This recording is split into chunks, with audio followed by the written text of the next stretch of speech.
My name is BONIFACE MWANGI, and I'm a visual artist. I see the world through the lens of my camera. I take photos all the time. I grew up in East Lands, like most of the guys in this room who grew up in Kibera. I was born of a single mom who had 7 kids with 5 different fathers. And I grew up in abject poverty. When I was about 12 years old, my mom was unable to pay for my school fees. And the government took me away from my mother and took me to an approved school. So I grew up in an approved school, and it was a bad system. I grew up with rapists, murderers, and child criminals. And when I was in high school, Form 1, part of the rehabilitation schools, I was expelled from a government institution, an approved school, which shouldn't happen because an approved school is like a reform school for young convicts. And when I dropped out of school, I was about 14 years old. I went to the streets, became a hawker. I was helping my mom sell books. At the age of 17, my mom died, and I saw the end of my world.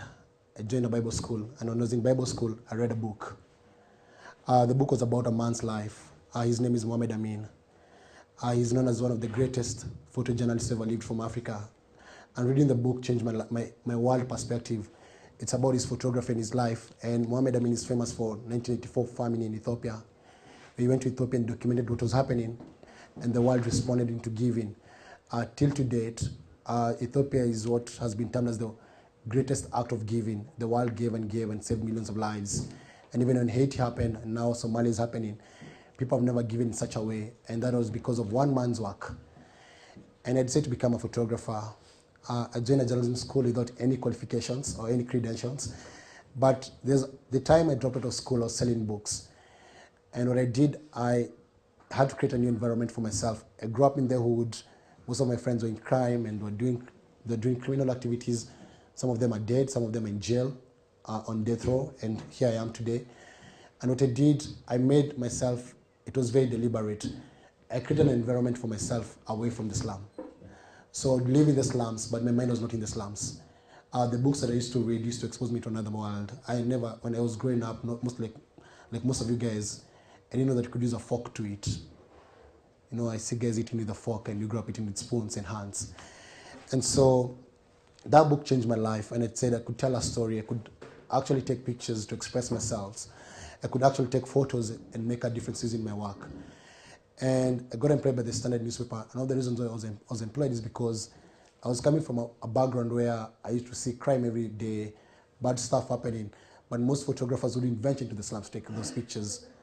So if you look at the narrative being told from Kibera, from Madare, and every other place, the narrative is told by foreign photographers who come and take your pictures and go out there and market them. So here was an insider who was able to go in and take pictures and tell the story. We are known, the guys who live in the slums, most of them don't take pictures. You're like the fixer. Someone comes in, you tell them the good story, they take photos, they go out. But here I grew up in the hood, so I could go into the hood and take pictures and send them to the Standard. So they got me as a freelancer photographer, and 5 years later I became a professional photographer. And what do I want to share from my life? So through taking pictures and through doing what I was doing, I was able to tell my story, and I was able to give other people voices. Then in 2007, violence happened. I covered the violence mostly in Kibera and Madare, and covering the violence changed my life.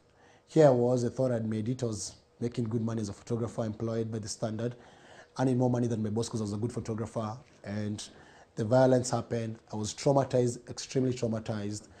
I was disillusioned, and I didn't know what to do. I went back to the newsroom and I thought about suicide. I'd seen so much violence. I witnessed some of the killings. I met women who had been raped. I saw the charred bodies that had been burnt.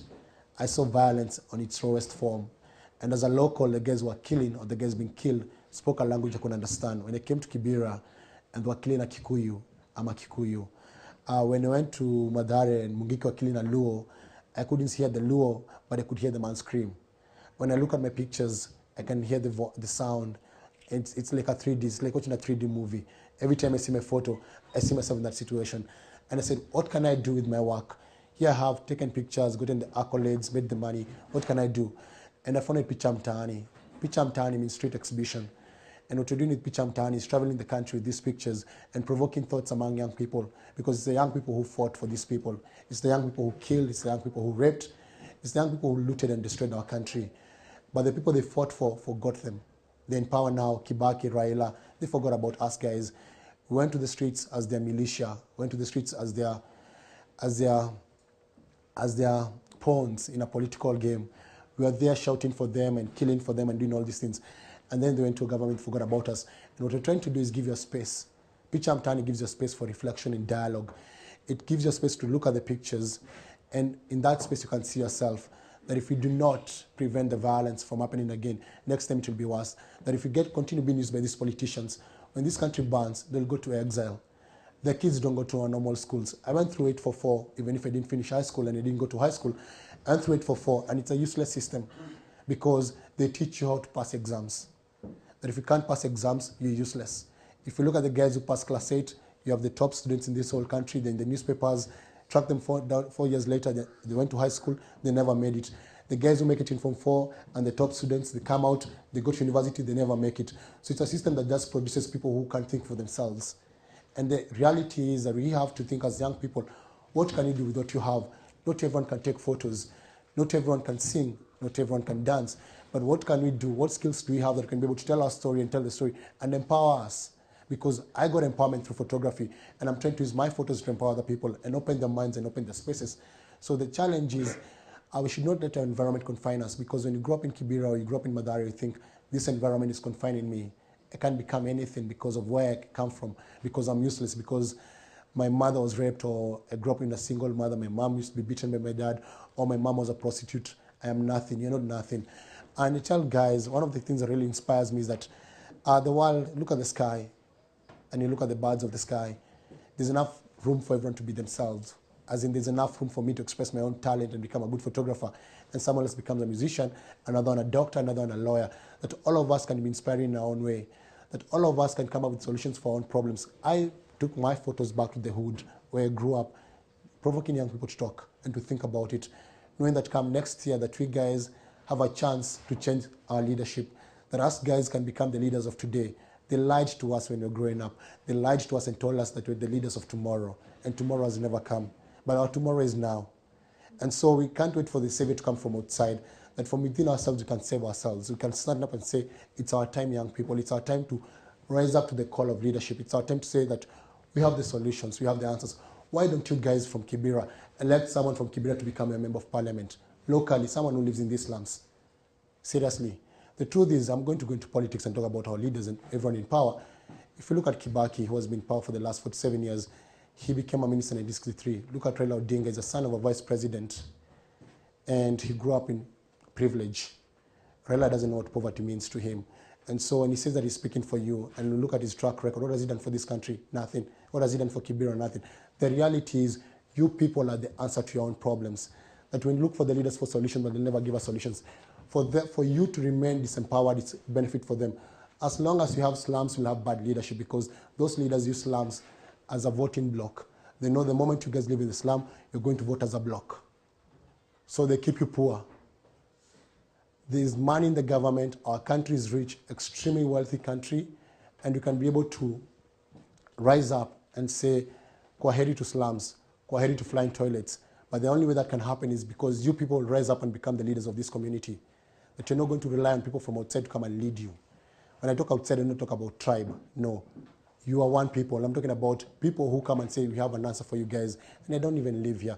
How can I come and give you a solution for what you don't, for what I don't? You see, like, one of the things that has really destroyed our continent is the World Bank structural adjustments. They come and tell us what to do in our own country, and they don't even live here.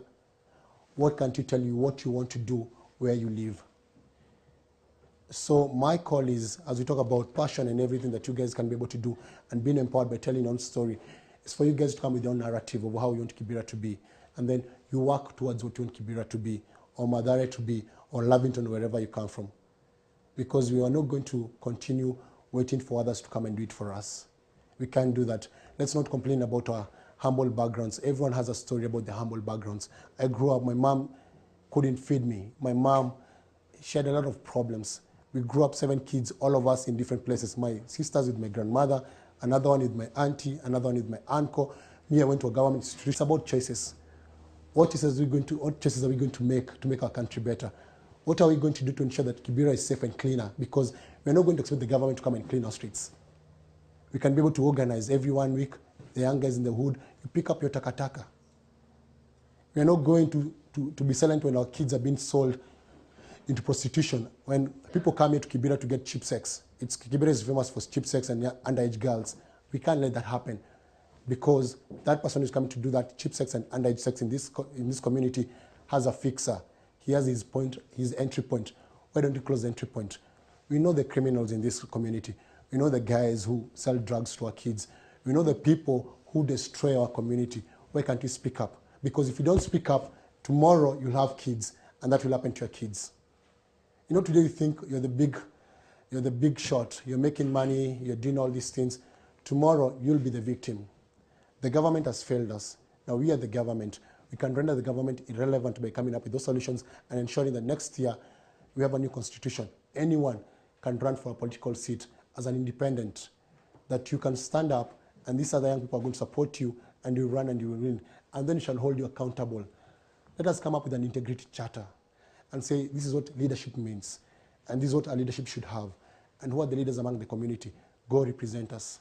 Servant leadership. Let us stop worshiping the people in power, because you look at them, they don't even pay taxes. The reason why there's famine in our country, they've sold the maize.